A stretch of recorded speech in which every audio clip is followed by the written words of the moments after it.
All right, welcome back to part 2 of this Grasshopper tutorial where I'm showing you how to extrude shapes into steps. And in this part, I'm showing you exactly how to extrude the shapes that we got from the previous video and then also how to color code it. So if you haven't watched the first part, definitely watch that. Otherwise, you're gonna be kind of confused.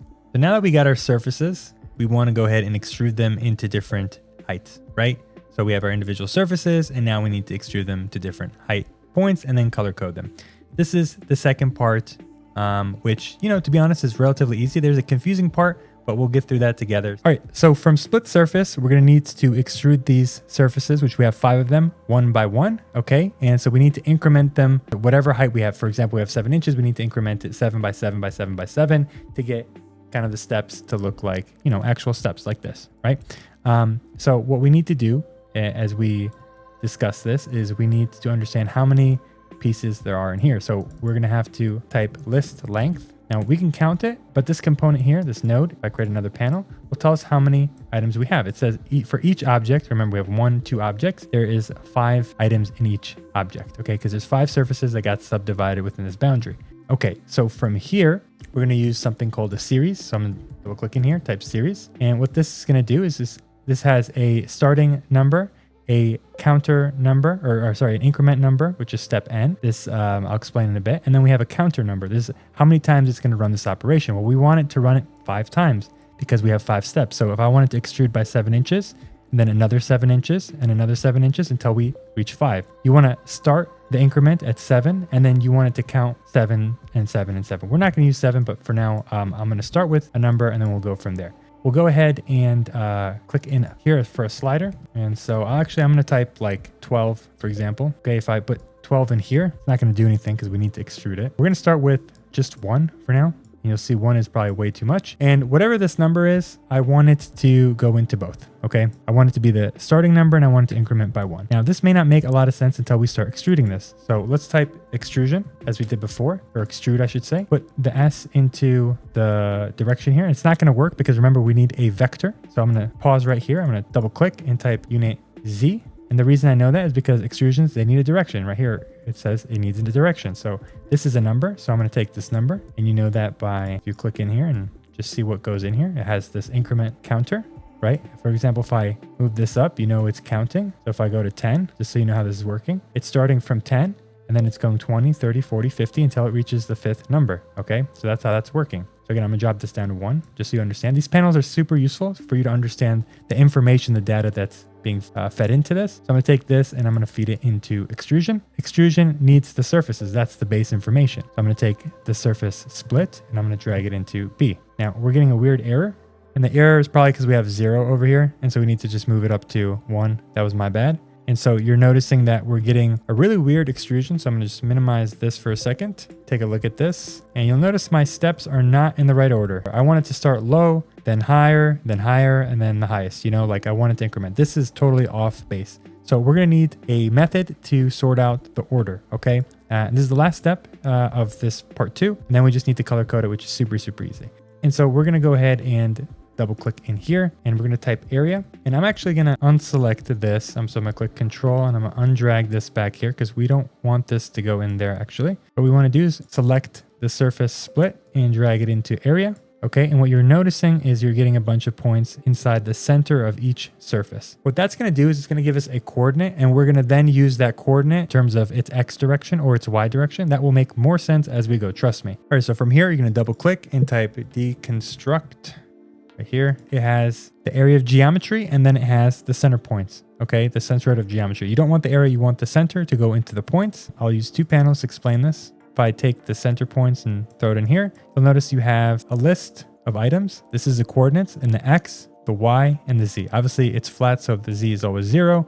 And so you're noticing there's kind of coordinate systems for each surface. Now, what this does is if I take the X in, it gives me all the X's. You see that?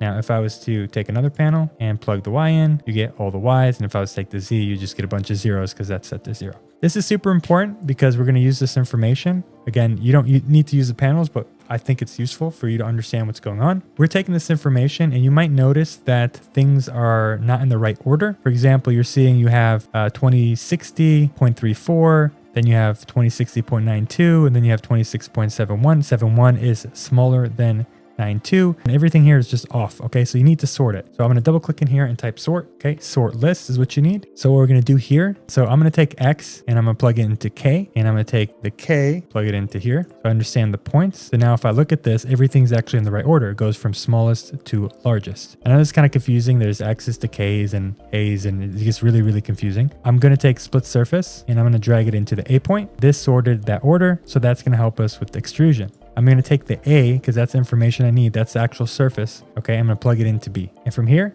we should get the right height. You're seeing it's going from smallest to largest. Now, it's extremely large. We'll come back to the start point. Now, if you were going to be fabricating this, for example, and I only want this to be 3 inches, I want this to increment by 1/4 inch, you would need to kind of resolve this so it's moving up a 1/4 inch. And this 1, because my units are in feet, this is 1 foot. That's why it's extruding so much. So if I wanted it to be, for example, 7 inches, right, not a foot, I would need to do some math. Okay, so let me explain that. 1 foot is divided by 12. So if I double click in here, I have 12. I want to divide them. So I can go ahead and type division, not divide, you need division. This is mathematical. There's also divide, but we need division. And I'm going to unselect these like this. We'll put that back. And I'm going to take the 1 into A and the 12 into B. Okay, and that's subdividing it. And so if I take this into the S and the R, my example, now it's incrementing by 1 inch. If I want this to increment by, let's say, a 1/4 inch, it's going to look slightly different. I'm going to have to type another division. Just double click, type division. Okay, and then from here, I'm going to unplug these and I'm going to just drag this in here. So if we have 1 inch, we need to divide 1 inch by a certain number, right? So if it's 1/4 inch, well, I need to divide it by 4, right? If it's 1/8, I need to divide it by 8. Now I think 1/4 inch probably works the best for what I'm producing here. So I'm just going to go ahead and double click and type. We'll go ahead and type 12 again, actually 16, but just so I have a range of numbers. I'm going to go ahead and drag this into B, drop this down to the number 4. I'm going to take R and plug it into all these. So the increment is starting at 1/4 inch. So we'll just go ahead and bake this out for us to see. So now this is incrementing in the right order by a 1/4 inch. And so this to me looks proper for the field that we're using. You'll notice that this field kind of works pretty well with 1/4 inch, okay? At the 32 inch by 24 inch size that I've set over here. So, well, how do I color code this? This is the very last step. It's very, very easy. So let me go through and explain this. You can go ahead and use the dispatch node. You'll notice that my extrusions are capped, but yours may not be. So if you double click in here and type cap, you can just connect the E into the B and it will cap them. I don't need that. Mine is fine without it, but then that will connect into here. I don't need to do that. I'm going to go ahead and take the E, the extrusion, and plug it into the L. The L is a list to filter. And this by default creates a pattern of an A, B, A, B pattern. So A, B, A, B, and that's how that works. And so we're going to go ahead and preview what that means. I'm going to type preview, custom preview. And this we'll just plug this into A. This doesn't output into anything, but you see it's already highlighting the every other one. A, B, A, B, A. And then I can select a color swatch. They write it in the British ways, color swatch, and I'm plug this into this preview. And again, I could change this to whatever color I want. I'm going to leave this as default, copy and paste this. I'm going to take B into here, and then I'm going to copy and paste different color swatch, plug it into here, and then change this to like black. And so now we're getting white, black, white, black, white. So if you right click on the A, you can come up here and just change the A to white. Okay, click enter, and then right click at the B and change this to black if that makes your make the naming conventions easier. Whatever color you want to use, black, green, red, whatever. I'm just using white and black. Now this doesn't output anything. This is just a preview so you can see what it looks like in Grasshopper. Okay, that's all that's doing. If you want to output this in different colors, well, you're gonna have to come in here and in your layers, you're gonna need to create 2 separate layers. That's kind of the way I found to work best. So say I'm gonna call this W, I'm gonna call another one B for white and black. And then in here in your materials, you need to come into materials and select whatever material you want. I've created a white material and a black material by just going to custom. If you're using V-Ray, you should use V-Ray materials, but I'll just show you kind of like what I'm doing. I'll just go to like a plastic or something, change this to, or leave this as white, and I'll call this W1 or something. And then that array sets the material. Again, it's not this layer color. You need to set this material, which is the sphere. I can right click the white and click bake. I'm going to select specifically the W layer, click OK. We're going to go ahead and right click and bake black. Okay. Put this to the B layer. And now all I'm going to do is I'm just going to close out Grasshopper, and then I'm going to go to my rendered mode. And you'll notice that I have a white and a black. Simple as that. Okay, so let me show you what happens when we add some more complexity to this. Now that we have created the full script, which is very, very long, you might be wondering, why is all of this just to do that small steps? I could do that manually, which is true. You can do it manually. But now that you have so many curves you want to affect, this is why you make a script like this, because I grab like these 4 at a time.